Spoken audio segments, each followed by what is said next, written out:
Hello, my name is Brianna Leverett, and I will be talking about my mother today for a tribute speech. But first, I gotta dedicate this song to my mom.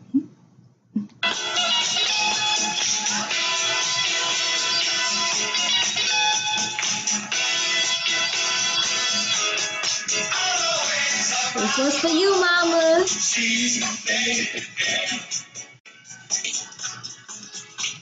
Always for my mama.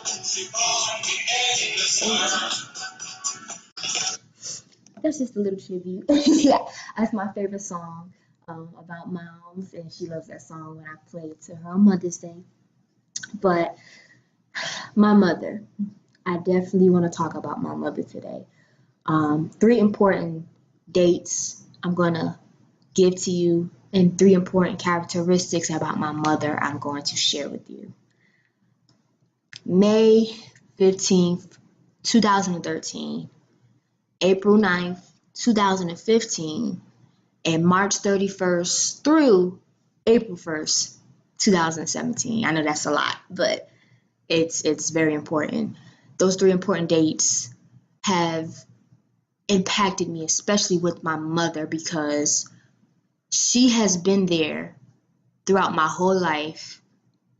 So has my father, but my mother has really, really, really, really represented very caring person, very loving person. I cannot tell you how many times I've seen her heart on a sleeve. She wears her heart on a sleeve, and I think that is so beautiful. Two, she's rare to me. She's very strong mentally and emotionally, all the ways that a human can be strong, but stronger. Like, I just pray and hope that I get stronger like her. Third, she is so independent. Like, I cannot, every time I try to help my mom, I'm like, Mom, I got it. She's like, no, Brie, I got it. I'm like, oh my gosh, okay, Mom. But, Mom, this one's for you, and I love you so much. And when you see this, I hope that it touches you the way that it touches me. My mother, I'm going to start off, she is so caring. Going back to that day in May 15th, 2013, I was going through some things in high school as a 15/16-year-old in New Jersey, North Plainfield High School. I got bullied a lot in middle school, looked at as different, didn't think people understood me. My mom always did, though. I should have went to her more, but she always understood me. And also, I came home one day and I used pills a lot. I was a pill popper. I popped pills ever since I was 10 years old. And it just progressed as time went on. My mother knew about it. She knew about it. And I didn't think she knew about it. My mother's very smart. She knew. And she told me I had 3 strikes. You know, first time she called me, she said, first strike, Bree. Second time she called me, she said, second strike. This was the third strike. She came home. She wasn't working at the time because she was pursuing and focusing on education to go back to school to get her nursing degree, which I applaud her so much for because it was a lot. And she came upstairs to my room, and I was high. I was asleep, but high on those drugs, on a Benadryl, you know. And I abused it really. I used about 6 and 7 pills, just popping it back and forth. And the pills I didn't put back in the cabinet. And so she was like, Bree, where are the pills? And of course I'm high, and she knew. Automatically, she called the hospital. She called my dad. I was a little upset at first. But now looking back on it, she saved my life. My mother saved my life because she was so caring. And she knew as a mother. Not because she was my mother and because I was her daughter, but because that's who she is. And she would have done that for anybody. She is so caring. Even when I was in the hospital, always called. My dad was there too. They both called me. They both cried on the phone. But She was there every step of the way. So strong and just caring overall in general. My mother was always that woman to put herself on the back burner, even for her family, even for my father to get ahead in his career, even for me and my brother to have this life. She literally was like, okay, I'm going to hold the family together. I'm the backbone. She put her career on hold for us. And mama, I can't thank you enough.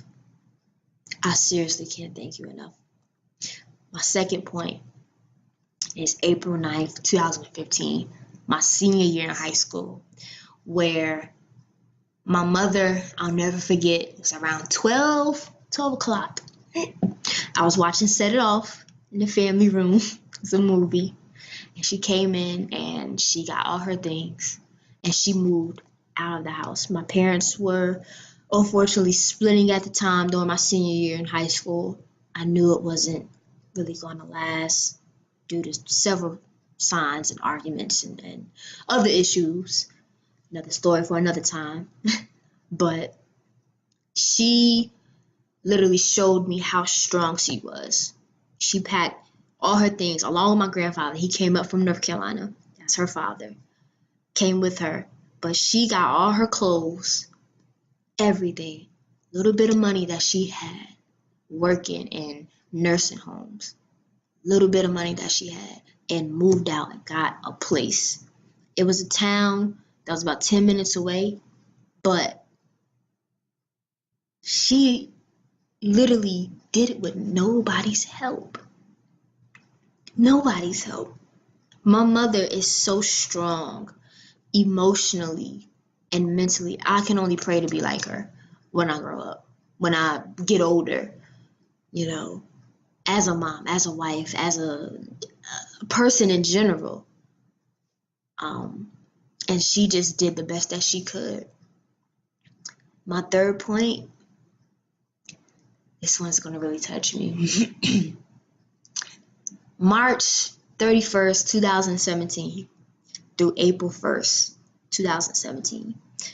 Going back to March 31st, my brother I have an older brother named AJ. He had a modeling audition, well, actually a modeling gig at Seton Hall, New Jersey. That's it. That's in Elizabeth, New Jersey. And me and my mother, my grandmother we went there, and literally that night we stayed at a motel and we had all our stuff packed, ready to move and take this drive to South Carolina. Take this drive.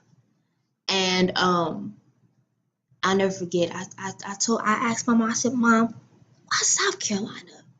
Why do you want to move from New Jersey to South Carolina? We didn't know anybody in South Carolina. My mother told me that's where God wanted me to be.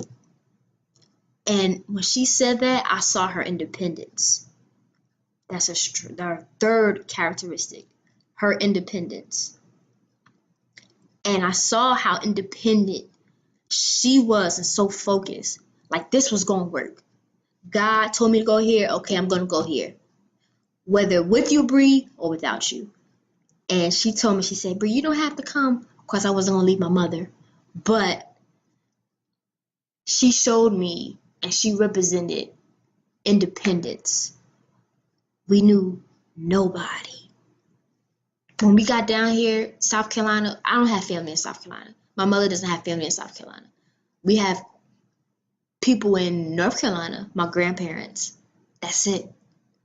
And for her to make this move with, of course she had a job lined up, but with the little money that she had, the little experience that she had working, because she stopped working and went back to school with my dad providing, I can't even think of a better role model to give to anybody, woman, male, boy, girl, I don't care who it is. My mother is that lady.